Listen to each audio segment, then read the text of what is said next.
बिस्मिल्लाहिर्रहमानिर्रहीम अस्सलाम वालेकुम। आज की वीडियो में हम बात करने वाले हैं एक बहुत अहम टॉपिक के बारे में जिसे मेल इनफर्टिलिटी कहा जाता है, यानी कि मर्दाना बांझपन। अगर हम मेल इनफर्टिलिटी या मर्दाना बांझपन की बात करें तो इसे बहुत सारे लोग मास्टरबेशन के साथ जोड़ते हैं। यानी वो समझते हैं कि मास्टरबेशन ही सिर्फ एक ऐसा अमल है जिसकी वजह से मर्दाना बांझपन हो सकता है या मेल इनफर्टिलिटी हो सकती है। लेकिन अगर हम रिलीजन या इस्लामिक पॉइंट ऑफ व्यू से हटकर बात करें तो ऐसी कोई भी चीज अभी तक साइंटिफिकली प्रूवन नहीं है। यानी मेडिकल साइंस के अंदर अभी तक ऐसा कोई भी प्रूफ या डाटा एग्जिस्ट नहीं करता जिसकी बेस पर यह कहा जा सकता है कि मास्टरबेशन की वजह से मेल इनफर्टिलिटी होती है। मेल इनफर्टिलिटी की बहुत सारी रीजंस हो सकती हैं। आज हम उन चंद गलतियों के बारे में या ड्रग्स के बारे में बात करेंगे, मेडिसिन के बारे में बात करेंगे जो हम रोजमर्रा में इस्तेमाल करते हैं या हम अपनी गलतियों की वजह से अपने स्पर्म काउंट्स को कम करते हैं, स्पर्म प्रोडक्शन को कम कर लेते हैं, जिसकी वजह से हमें इनफर्टिलिटी से सफर करना पड़ता है। अब किसी भी मेल या मर्द के अंदर स्पर्म की प्रोडक्शन टेस्टिकल के अंदर होती है। अगर इन टेस्टिकल में कोई डिजीज या इन्फेक्शन होता है तो आपके स्पर्म की क्वालिटी या स्पर्म प्रोडक्शन जो है वो खराब हो सकती है, जिसकी वजह से मर्दाना बांझपन आ सकता है। अब इसकी क्या क्या रीजंस हैं वो हम देख लेते हैं।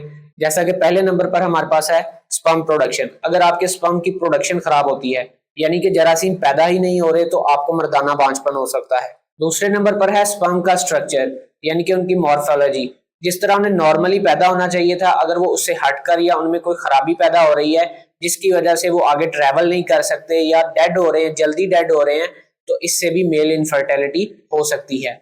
तीसरे नंबर पर है क्वालिटी, कि स्पर्म की क्वालिटी ही इस काबिल नहीं है कि वो आगे ट्रेवल कर सके। चौथे नंबर पर जो चीज हमारे पास आ जाती है क्वांटिटी, यानी कि स्पर्म की प्रोडक्शन तो हो रही है लेकिन वो इतनी तादाद नहीं है कि वो आगे ट्रेवल कर सके या एग से फर्टिलाइज कर सके, जिसकी वजह से मर्दाना बांझपन देखने को मिलता है। चलिए अब देख लेते हैं कि वो कौन सी छोटी गलतियां हैं जो हम रोजमर्रा जिंदगी में करते हैं और ऐसी कौन सी मेडिसिन हैं जो आपकी स्पर्म की क्वालिटी और प्रोडक्शन को खराब करती हैं, जिसकी वजह से मर्दाना बांझपन होता है। इसमें जो हमारे पास पहले नंबर पर मेडिसिन आती है वो है हाइपरटेंशन की मेडिसिन, यानी कि ब्लड प्रेशर तेज होने की मेडिसिन जो यूज की जाती है। इनमें से एक क्लास ऐसी है जिसे कैल्शियम चैनल ब्लॉकर कहा जाता है। ये कैल्शियम चैनल ब्लॉकर आपके स्पर्म की क्वालिटी को और स्पर्म की प्रोडक्शन को खराब कर सकती है। अगर आप में से भी कोई ऐसे अफराद जो कैल्शियम चैनल ब्लॉकर यूज करते हैं और उन्हें हाई ब्लड प्रेशर का मसला है, तो वो अपने डॉक्टर के साथ डिस्कस करके अपनी मेडिसिन चेंज कर सकते हैं। दूसरे नंबर पर है एंटी डिप्रेसेंट्स। एंटी डिप्रेसेंट्स में ट्राइसाइक्लिक क्लास है जो आपकी स्पर्म प्रोडक्शन और स्पर्म की क्वालिटी को खराब कर सकती है। वैसे तो डिप्रेशन खुद एक ऐसी बीमारी है जो आपकी स्पर्म क्वालिटी को या ओवरऑल लाइफ को डिस्टर्ब कर सकती है, लेकिन अगर आप डिप्रेशन के लिए या एंजाइटी के लिए एंटी डिप्रेसेंट्स की ट्राइसाइक्लिक क्लास को यूज कर रहे हैं तो आपकी स्पर्म प्रोडक्शन या स्पर्म क्वालिटी खराब हो सकती है। तीसरे नंबर पर जो सबसे ज्यादा नौजवान नस्ल को खराब कर रही है या खत्म कर रही है वो है एनाबॉलिक स्टीरॉइड्स। जब भी आप जिम में जाते हैं तो जिम के इंस्ट्रक्टर आपको एनाबॉलिक स्टीरॉइड्स का इस्तेमाल करवाते हैं जिससे मैस गेन किया जाता है। ये एनाबॉलिक स्टीरॉइड्स आपको वक्ती तौर पर मैस गेन तो करवा देते हैं, आपके मसल बढ़ जाते हैं, लेकिन इसके बहुत सारे साइड इफेक्ट्स आते हैं। जैसा कि आपको डायबिटीज हो सकती है, यानी कि आपको ये शुगर की तरफ लेकर जा सकते हैं।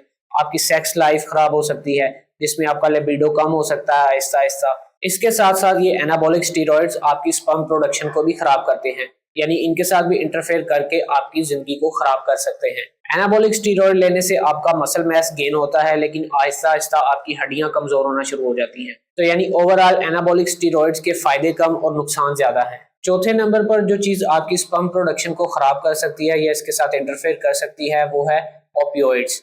ये एज ए पेन किलर भी यूज की जाती हैं और अगर बहुत ज्यादा इस्तेमाल की जाए तो इसकी एडिक्शन हो सकती है।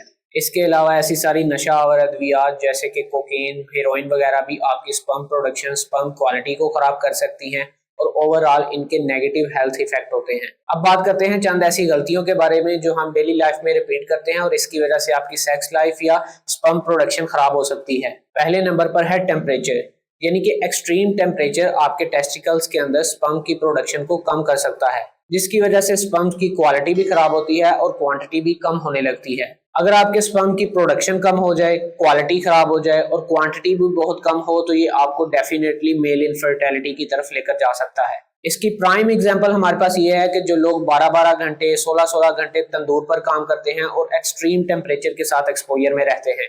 इसके अलावा ऐसे अफराद जो बड़े बड़े रेस्टोरेंट्स पे ओवन के पास काम करते हैं, जिसकी वजह से उनकी बॉडी एक्सट्रीम टेम्परेचर को फेस करती है या एक्सपोजर में रहते हैं और उनकी स्पर्म क्वालिटी और स्पर्म प्रोडक्शन इफेक्ट होने लगती है, क्योंकि कुदरत ने मर्द के टेस्टिकल्स को बॉडी से बाहर इसलिए रखा है ताकि उसका टेम्परेचर मेंटेन रहे और उसकी स्पर्म की क्वालिटी खराब ना हो।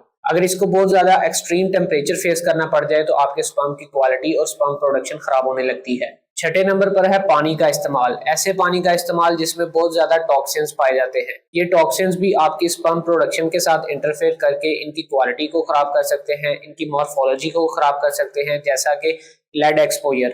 अगर आपकी बॉडी को बहुत ज्यादा लेड एक्सपोजर फेस करना पड़ता है तो इसकी वजह से भी आपकी स्पर्म क्वालिटी खराब हो सकती है और आपको मर्दाना बांझपन हो सकता है। तो इसलिए जहां तक मुमकिन हो सकता है ऐसा पानी पिए जो टॉक्सिन से पाक हो। सातवें नंबर पर है पेस्टिसाइड्स। हमारे किसान भाई फलों और सब्जियों पर बहुत ज्यादा पेस्टिसाइड्स का इस्तेमाल करते हैं। ये भी आपकी स्पर्म क्वालिटी और स्पर्म प्रोडक्शन को खराब कर सकते हैं, जो मर्दाना बांझपन की तरफ ले जाता है। इसलिए कोई भी सब्जी या फल इस्तेमाल करने से पहले उसे थोड़ी देर पानी में भिगो कर रखें ताकि उन पेस्टिसाइड्स का असर जायल हो सके और उसके बाद अच्छी तरह साफ पानी से धोने के बाद इस्तेमाल करें। तो ये थी वो चंद मेडिसिन और रोजमर्रा की गलतियां जिनकी वजह से आप भी मर्दाना बांझपन का शिकार हो सकते हैं। अगर आपको हमारी वीडियो पसंद आए तो चैनल को सब्सक्राइब करें और वीडियो को लाइक करना ना भूलें।